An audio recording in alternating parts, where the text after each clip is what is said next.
有一个和英国安德鲁王子巴蒂，一个中国的生理人杨廷波，即马互英国的情报单位认定讲，伊是中国的间谍，互英国禁止入境。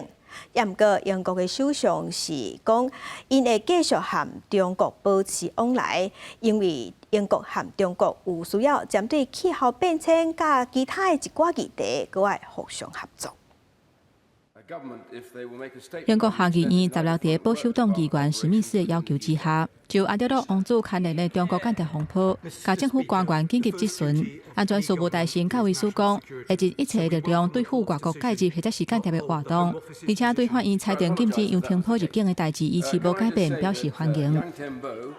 Where we encounter foreign interference or espionage, whether this stems from the United Front Work Department or any other state-linked actor, we will be swift in using all available tools, including prosecutions, exclusions, sanctions, and diplomacy in order to keep our country safe.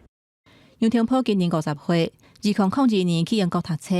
，2005年伫英国开公司，初是做旅游、办展览甲公关的工作。2020年改名做汉普顿国际集团。 提供商业顾问、战略咨询甲投资服务。情报机关军情5处认定讲，杨廷波是伫中共中央统战部服务，是中国为着伫西方国家扩展影响力、执行精英任务的其中一个成员。杨廷波透过律师表示，这项指控的一切拢毋是事实，对英国政府撤销居留许可的决定，也继续提出上诉。安德鲁王子办公室13发声明，表示安德鲁是透过官方的管道，甲杨廷波熟识。 双方前到今并无讨论过任何敏感的事务。英国媒体公开讲，这两个人已经熟识10年啊。安德鲁做生日、白金汉宫、温莎古堡方式的活动，杨廷波拢有去参加，还佫代理方式处理中国投资的业务。军情5处已经就中国资金的来源在做调查。